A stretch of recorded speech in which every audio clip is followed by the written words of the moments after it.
नमस्कार छात्रों, आज हम हिंदी सुलभ भारती 8वीं कक्षा का 7वां जो पाठ है स्वराज्य मेरा जन्मसिद्ध अधिकार है, इसका आज हम अध्ययन करेंगे। इस पाठ के लेखक लोकमान्य बाल गंगाधर तिलक जी है। इनका जन्म 1856 में रत्नागिरी जिले के दापोली गांव में हुआ था। इनकी मृत्यु 1920 मुंबई में हुई थी। बाल गंगाधर तिलक जी एक शिक्षक, सामाजिक कार्यकर्ता एवं प्रसिद्ध वकील थे। आप देश के पहले ऐसे स्वतंत्रता सेनानी रहे जिन्होंने पूर्ण स्वराज्य की मांग करके अंग्रेज़ों के मन में खौफ पैदा कर दिया था। खौफ पैदा करना यानी डर पैदा करना। जन समाज ने आपको लोकमान्य की उपाधि दी। लोगों ने, आम जनता ने उनको लोकमान्य की उपाधि का मतलब पदवी दी थी। इनकी रचनाएं गीता रहस्य, वेदकाल का निर्णय, आर्यों का मूल निवास स्थान, वेदों का काल निर्णय और वेदांग ज्योतिष आदि इन्होंने रचना की है। इस पाठ में प्रस्तुत भाषण में तिलक जी ने स्वराज्य के अधिकार को आत्मा की तरह अजर अमर बताया है। यहाँ तिलक जी ने राजनीति, धर्म, स्वशासन आदि का विस्तृत विवेचन किया है। प्रस्तुत पाठ से स्वराज्य के प्रति तिलक जी की अटूट प्रतिबद्धता दिखाई पड़ती है।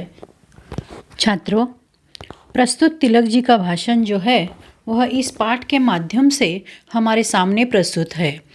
तिलक जी कहते हैं, मैं बूढ़ा शरीर से हुआ हूँ, लेकिन मेरा मन उत्साह से भरा हुआ है।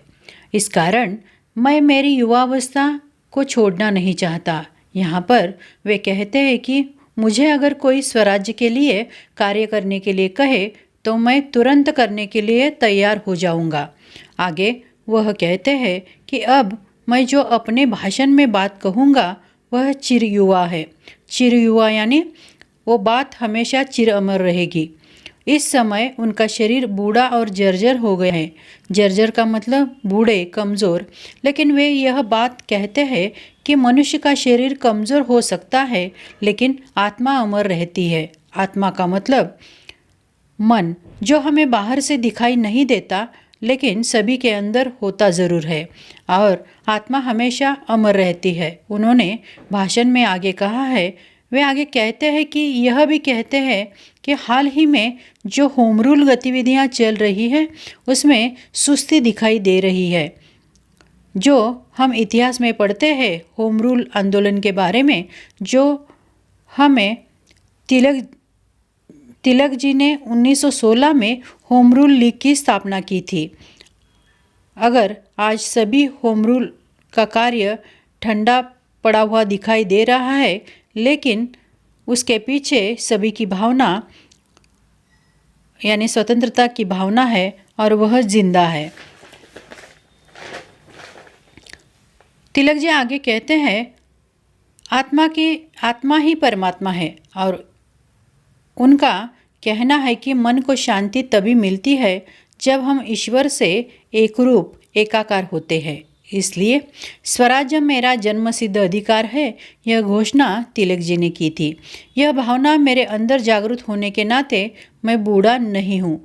तिलक जी कहते हैं, इस भावना को कोई हथियार काट नहीं सकता, कोई आग इसे जला नहीं सकती, कोई जल इसे भिगो नहीं सकता, कोई हवा इसे सुखा नहीं सकती। तिलक जी कहते हैं कि यहाँ पर कितने सारे CID पुलिस अफसर बैठे हुए हैं और कितने सारे पुलिस अधीक्षक बैठे हुए हैं, कलेक्टर साहब भी बैठे हुए हैं। सभी को इस सभा में सादर आमंत्रित किया गया है। इसके साथ जो भाषण को नोट्स द्वारा लिखने का कार्य करते हैं वह आशुलिपि लेखक भी हमारे सामने अपने कार्य में व्यस्त है। इतने सारे लोग यहाँ पर मौजूद है, लेकिन फिर भी मेरे मन की भावना जो है वह स्वशासन की, मैं उसके बारे में कह सकता हूँ, बेझिझक कह सकता हूँ। तिलक जी आगे कहते हैं अपने भाषण में, यहाँ पर राजनीति है वह विज्ञान की है और इसी को ही वेद कहा गया है। वेद हमारे प्राचीन पवित्र धार्मिक ग्रंथ है। हम सब जानते हैं कि जो 4 वेद है। तिलक जी आगे यह भी कहते हैं कि मेरे पास जैसी मेरी आत्मा है वैसे ही सभी के पास आत्मा है और मैं केवल उसी आत्मा को जगाना चाहता हूँ, क्योंकि उनके अनुसार कुछ अज्ञान लोग, साजिश करने वाले कुछ स्वार्थी लोगों ने आप पर गलत पर्दा डाल दिया है। मैं उसे सिर्फ हटा देना चाहता हूँ। उनके मतानुसार राजनीति विज्ञान जो है वे 2 भागों में बटी हुई है। इसमें पहला भाग दैवी और दूसरा राक्षसी है। तिलक जी का कहना है एक राष्ट्र की दासता दूसरे भाग में आती है, यानी राक्षसी भाग में आती है। अगर हमने किसी को गुलाम बना देते हैं तो गलत बात होगी, इसलिए उसका नाम राक्षसी विज्ञान कहा गया है और ऐसा करना कोई नैतिकता नहीं है। दूसरों को अपना दास बनाना यह राष्ट्र के लिए उचित होगा, लेकिन यह ईश्वर के दृष्टि से पाप है। यहाँ पर लोगों को अपनी मन की बात कहने का साहस नहीं होता। वह बात हमारे लिए हानिकारक हो सकती है, क्योंकि हमें अपनी बात बेझिझक कहनी चाहिए। वे आगे कहते हैं कि मैं सबको बताना चाहता हूँ कि राजनीति धर्म शिक्षा का ही अंग है। राजनीतिक धार्मिक शिक्षाएं अलग नहीं हैं। विदेशी शासन के कारण यानी अंग्रेज़ों के शासन के कारण हमें अलग मालूम होती है। अंत में वे कहते हैं राजनीति धर्म और शिक्षा यह सभी राजनीति के विज्ञान में सभी दर्शन जैसे घुल मिल गए हैं। वे आगे यह भी कहते हैं कि इंग्लैंड भारत की सहायता से बेल्जियम जैसे छोटे देश का संरक्षण कर रहा है, तो इंग्लैंड कैसे कह सकता है कि हमें स्वशासन नहीं मिलना चाहिए। इंग्लैंड को यह नैतिक अधिकार ही नहीं ऐसा कहने का। तिलक जी के अनुसार लोग मानवों के दोष देखते हैं, लेकिन ईश्वर को भी दोष देने की चेष्टा करते हैं। हमें किसी और के बात को मन पे लेने की बजाय हमें राष्ट्र की आत्मा की रक्षा के लिए प्रयास करना चाहिए। इसी जन्मसिद्ध अधिकार की रक्षा में ही हमारे देश का हित निहित है। कांग्रेस पक्ष ने स्वशासन का प्रस्ताव भी पास कर दिया है। आगे, प्रांतीय सम्मेलन कांग्रेस की ही देन है। उस समय हमारे देश में सिर्फ कांग्रेस पक्ष ही कार्यरत था और उस पक्ष के आदेशों का हम पालन करते थे।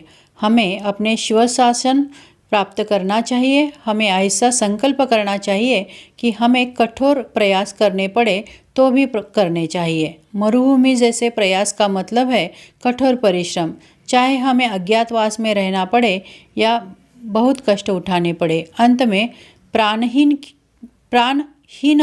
क्यों त्यागना पड़े, देश के लिए हमें वह मंजूर है। आपको ज्ञात है कि प्रभु श्री रामचंद्र जी ने भी अज्ञातवास में 14 साल बिताए थे। तिलक जी कहते हैं कि केवल तालियां बजाकर ही प्रस्ताव को पास न कराए, आप उसके लिए प्रतिज्ञा के साथ कार्य करें। प्रतिज्ञा ऐसी ले कि संवैधानिक और विधि सम्मत तरीकों से स्वशासन की प्राप्ति के लिए कार्य करेंगे।